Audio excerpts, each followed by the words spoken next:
Nós conversamos aqui por videochamada neste momento com o advogado Dr. Eustáquio Neto, ele que está responsável aí pela defesa da empresária mineira Maria Angélica Caixeta Gontijo, para que a nossa audiência possa se inteirar um pouquinho do assunto, um caso que a gente já vem acompanhando aqui na CBN Cuiabá há alguns dias. Em dezembro do ano passado, nós tivemos aqui no bairro Bosque da Saúde, em Cuiabá, o assassinato do advogado Roberto Zampieri. Em meio às investigações desse caso, a polícia acabou prendendo a empresária mineira Maria Angélica sob a alegação de que ela teria encomendado a morte do advogado. Ela estava presa no presídio feminino Ana Maria do Couto Mai, após ter sido transferida de Belo Horizonte, e na última semana ela foi solta após uma decisão do juiz João Bosco Soares da Silva, da 10ª Vara Criminal da comarca aqui de Cuiabá. A gente vai conversar um pouquinho nessa manhã com o Dr. Eustáquio, para que ele possa nos dar mais alguns detalhes, claro, dentro daquilo que é possível em relação a essas investigações, em relação à soltura. Dr. Eustáquio, o senhor nos ouve bem? Bom dia, é um prazer conversar com o senhor aqui na CBN Cuiabá. Bom dia, Camila Ribeiro, bom dia, Pedro Panoc, todos da Rádio CBN. Sim, nós ouvimos muito bem. Doutor, eu queria que o senhor, dentro daquilo que for possível, né, claro, que o senhor comentasse conosco, né, alguns dos argumentos que foram utilizados pela defesa da empresária para que fosse possível essa soltura. A gente acompanhou essa decisão na última semana, né, trouxemos como destaque aqui para os nossos ouvintes. Queria que o senhor trouxesse aí um apanhado para a gente de tudo, né, que resultou na soltura da Maria. Tá certo. Camila Ribeiro, se me permite, antes, porém, gostaria apenas de externar aqui publicamente, mediante esse meio de comunicação que é tão ouvido na nossa capital, que é a Rádio CBN, todo o nosso respeito e nossas condolências à família do advogado Roberto Zampieri, né? Nós, como advogados, eu, doutor Cleiton Antunes, doutor Luan Vinhal, como advogados, a gente quer aqui externar todo o nosso respeito à família, né, que vem amargando essa perda do doutor Roberto. Em relação ao caso da Maria Angélica, conforme nós afirmamos desde o início, inclusive concedemos uma entrevista a um outro meio de comunicação, afirmando a inocência da empresária Maria Angélica, afirmando desde sua prisão que ela não teria qualquer envolvimento com a morte do advogado. Obviamente que a DHPP, né, tem feito um excelente trabalho. Nós queremos aqui também render nossa admiração à rapidez e eficiência da DHPP em relação aos atiradores, né? Eles conseguiram prender esses atiradores em um tempo muito curto, porém, com o máximo respeito, acreditamos e falamos isso já, que em relação a Maria Angélica houve um grande equívoco, né?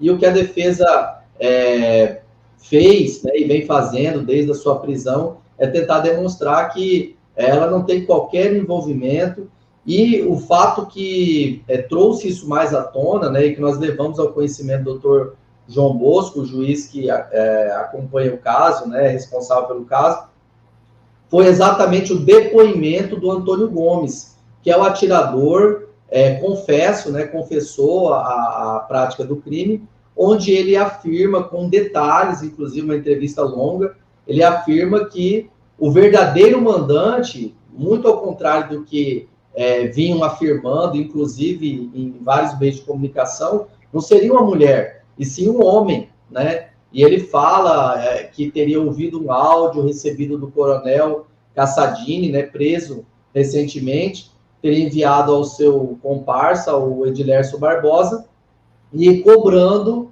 né, a execução do crime, né, cobrando, e ele fala que era um homem que teria um sotaque meio italiano, mas na verdade ele imita uma pessoa com sotaque sulista, né, me parece gaúcho, e dizendo que já teria perdido uma fazenda para a vítima e que o seu irmão, dando a entender que o seu irmão também seria um proprietário de terra, não sabendo nós ainda se esse irmão tem algum envolvimento direto na morte, né, também estaria prestes a perder a fazenda. Então, ou seja, não tem nada a ver com a Maria Angélica, e aos poucos nós, juntamente com o delegado Nilson Farias, que vem presidindo esse inquérito de maneira muito responsável, muito eficiente, a gente demonstrou que o fato da Maria Angélica morar no mesmo estado do pistoleiro, do comparsa e até do próprio Coronel Caçadinho no mesmo estado, não na mesma cidade, viu, Camila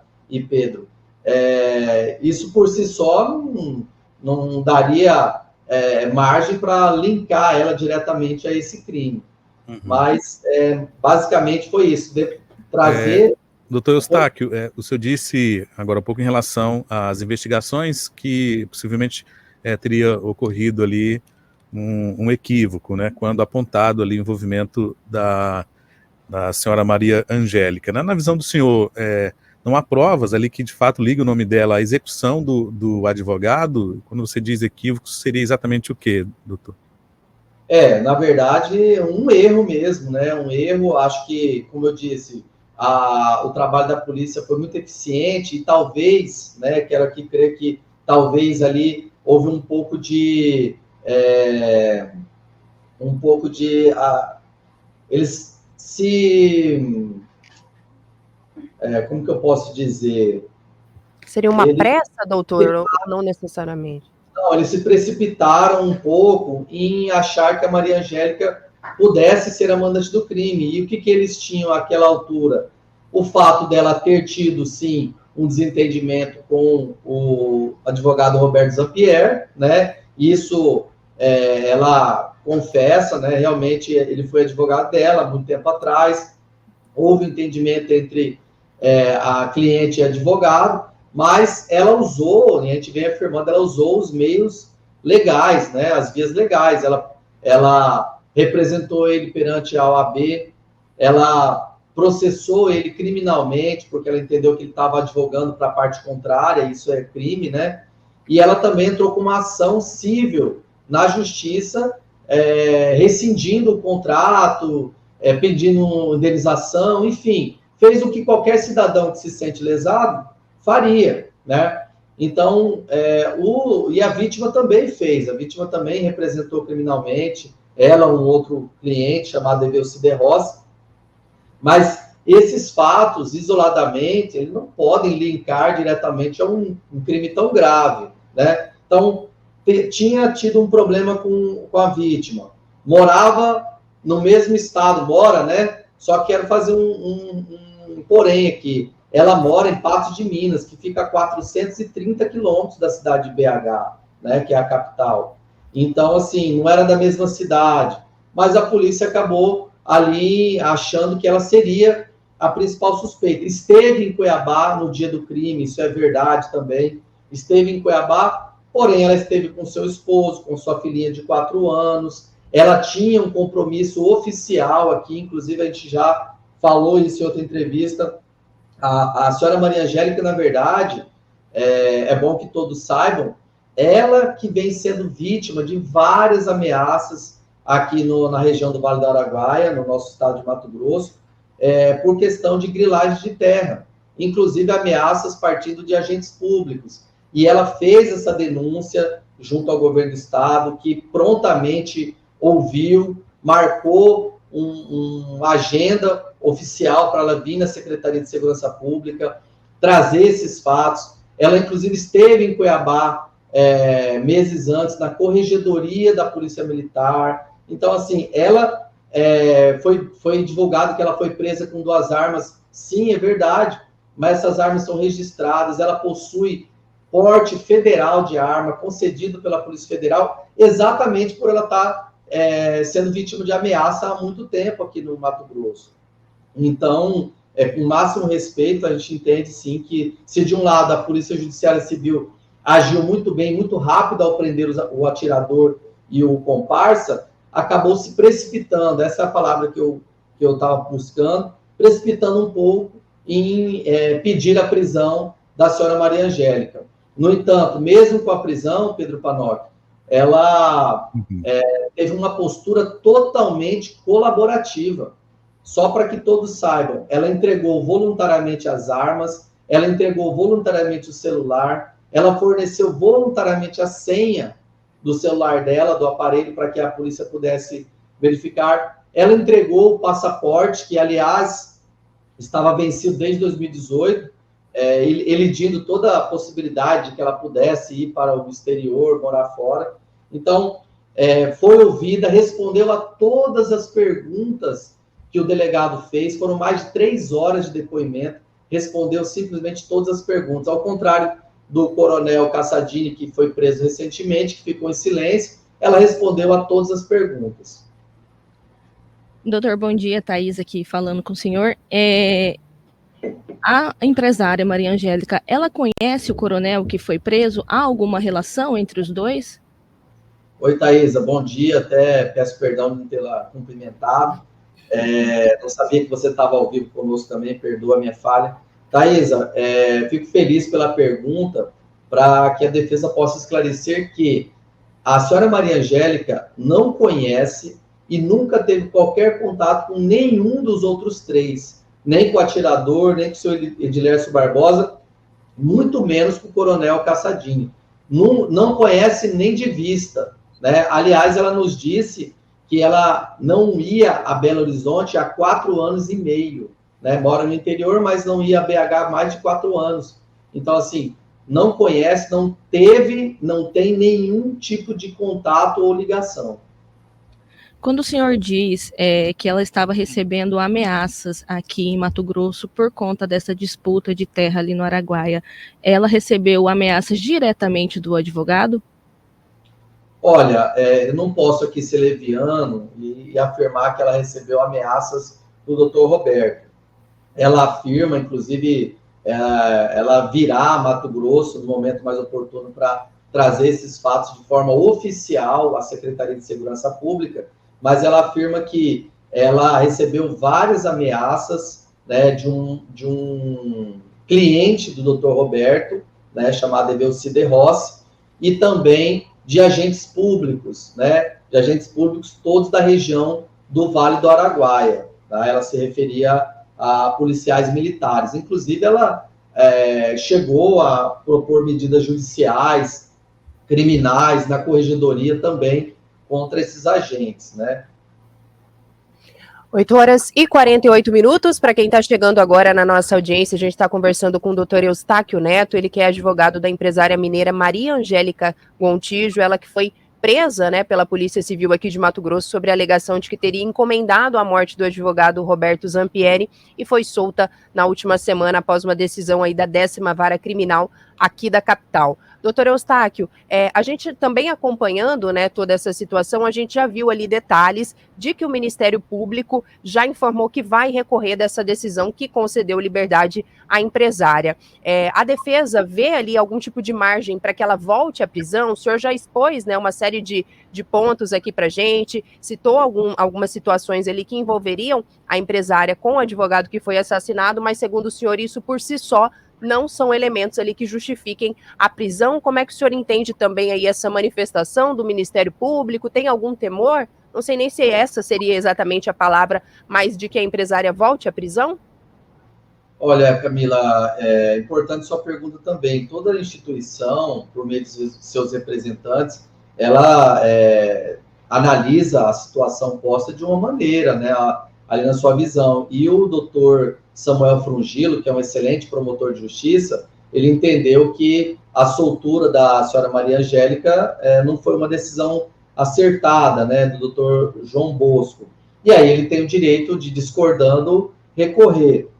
É claro que existe uma possibilidade, claro, quem vai analisar isso é o Tribunal de Justiça, o desembargador Pedro Sakamoto é o relator deste caso, e ele vai analisar os argumentos do Ministério Público, né, e verificar se é o caso ou não de reverter essa decisão.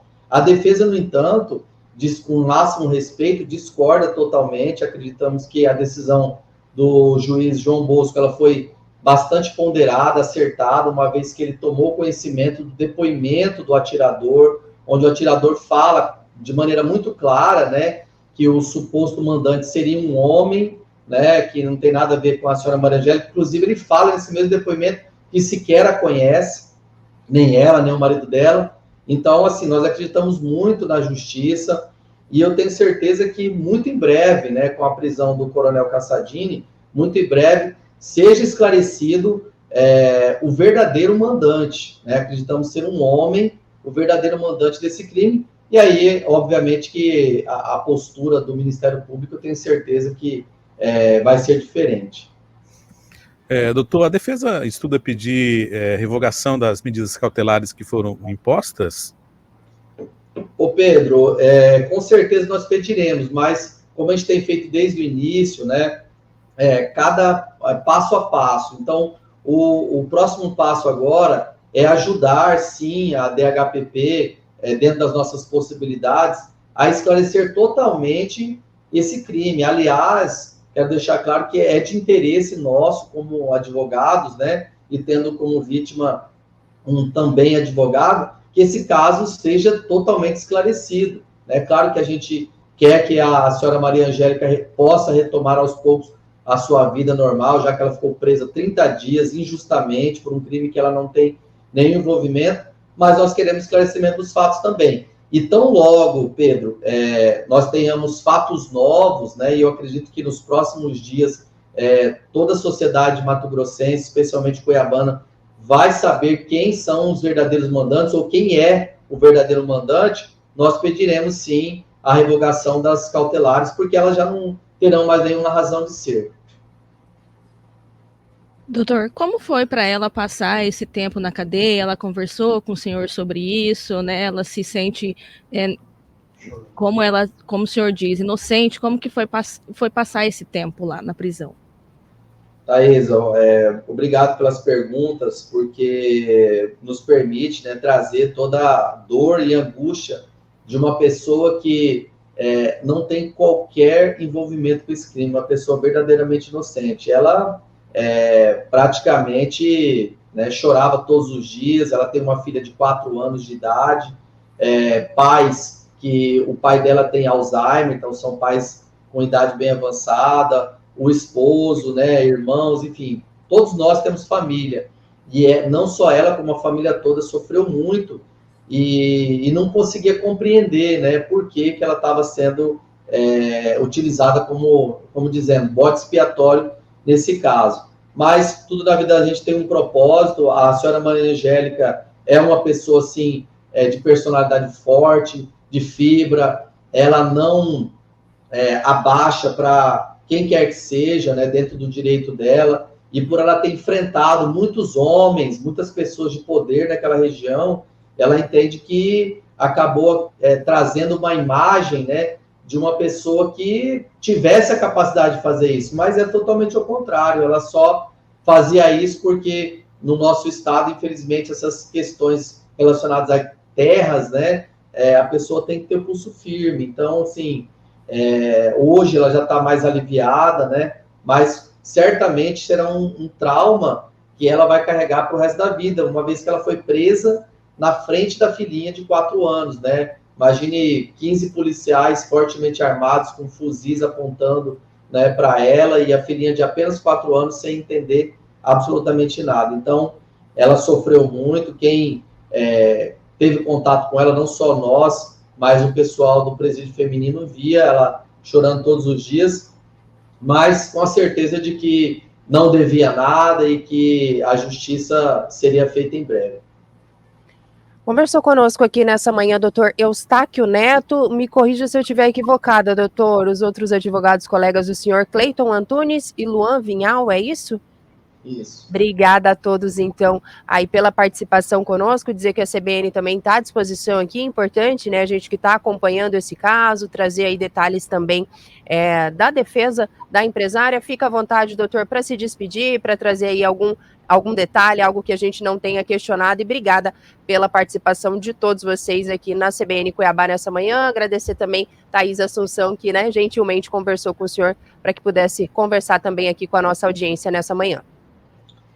Camila Ribeiro, eu que agradeço a você, o Pedro Panoc, em especial a Thaísa, que fez esse primeiro contato conosco, a Rádio CBN, por abrir esse espaço, não só a defesa, mas também, principalmente, a senhora Maria Angélica, para que ela pudesse trazer a sua versão dos fatos, né? E nós queremos, mais uma vez, externar todo o nosso respeito à família do Dr. Roberto Zampier, e também aos delegados da DHPP, na pessoa do Dr. Nilson Farias, que é o presidente desse inquérito, né, que está à frente dessas investigações, dizer que nós acreditando no trabalho da polícia, igualmente do Ministério Público e da Justiça também. E espero que em breve, Camila, possamos retornar aqui já com o caso totalmente esclarecido, para daí sim não deixar nenhuma sombra de dúvida da inocência da senhora Maria Angélica. Muito obrigado. Obrigada, doutores. O senhor tem contato também, né, de Thaís Assunção? A qualquer momento a gente está à disposição aqui. E obrigada mais uma vez pela participação de todos.